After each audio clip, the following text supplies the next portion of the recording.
I take my coffee pretty seriously. I can't start my day without it. It's just hard to function. Let me show you how I make my morning coffee. It's a simple routine.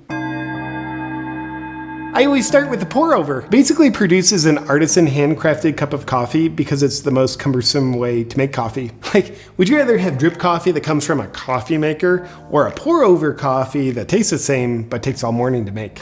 People that use regular coffee makers aren't that serious about their coffee. They should have to register with the state as coffee offenders and tell their neighbors. Yeah, are you looking for convenience or are you looking for coffee? I'm looking for coffee. Let's get started.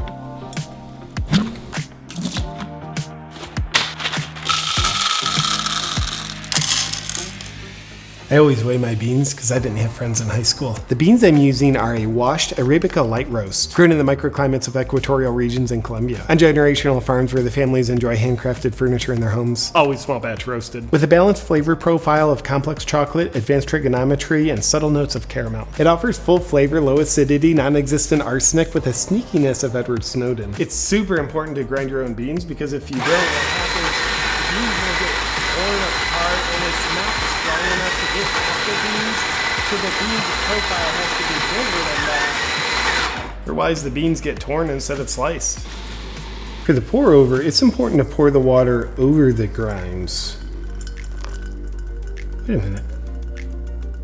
That's why they call it a pour over. And it's super important to pour the water over the beans in a spiralized motion because of Fibonacci's sequence and the stratospheric outer coating of the interior shell of the bean. You don't want to use your arm. It should all be coming from your hips. The pour over takes about 3 minutes to complete. While I wait for it, I'm making espresso.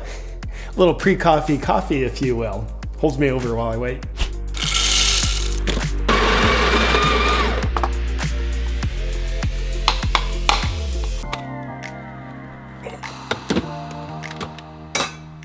It's a good machine. Retails for about $45,000. I got mine off eBay for $55,000. Used the equity for my last house to go all in on it. So now I just stay here at my sister's place. Now the beans I'm using for the espresso are a medium roast grown in the Tarrazú Canton regions of Costa Rica with tasty notes of almond molasses and black cherry with a crisp finish and a never-ending beginning. Should take about 30 seconds to brew. As my espresso brews, I have a can of one of my favorite coffees, Espresso Mocha. I drink it on my way to the fridge to grab a can of my absolute favorite flavor, caramel vanilla.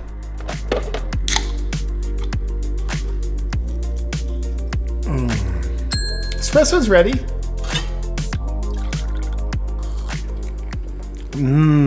I don't taste chocolate. I detect the memory of chocolate.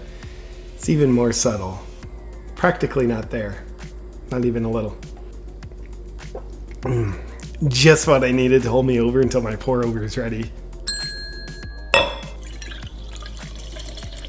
As I drink my pour over, I love to sit, maybe journal, contemplate, and just slow down while my heart races. You can taste notes of advanced mathematics. And once I've finished my cup, it's time to head out of the house and go to work. And on the way to my front door, I've got a Kyoto cold brew tower set up. Just finishing a 12-hour brewing cycle. This tower uses gravity, which helps bring out the gravitational notes of the coffee. And you can see the spiral component here. As the water that's dripped down through the beans is reborn into cold brew coffee, it goes through the spiral component which swirls it before it goes down into the catch basin where it doesn't swirl anymore. State of the art, right? And that's how I make my morning cup of coffee. That's actually a lot of coffee. Do you think you might be overdoing the caffeine? I used to. My doctor told me I had a resting heart rate of 190 and I should cut back. So now I only have one coffee a day. It's made a big difference too. Now my resting heart rate's only 130. Nothing wrong with that. It's like I'm doing cardio all the time. And cardio is good for you. Makes you healthier because coffee is good for you. It lowers your chances of things like heart disease and sleep. Oh, and then what happens in my morning, just as I'm about to jet out the door, just like clockwork, that I'm about to severely move my bowels wherever I'm at, Coffee Fairy comes to visit me. So I curiously head to the bathroom wondering if I'm gonna make it this time. On my way, I take the opportunity to add a little extra coffee goodness into my day as I grab my coffee enema. I always start with premium single origin beans from Guatemala. Never picked when Mercury's in retrograde. You'll detect a flowery aroma, chocolate, brown sugary notes, and a hint of nostalgia about the night before your grandmother died when she looked you in the eyes and called you by your brother's name. Very compatible with the taste buds of my colon. And after enjoying the rectum full of robust coffee, I'm ready to head out the door and start my day. I guess you could say I take my coffee very seriously. It's a lifestyle, kind of like an embodied art form. That's a lot of coffee today. There's two kinds of people in this world. Those who choose to live in fear and those who choose to live in freedom.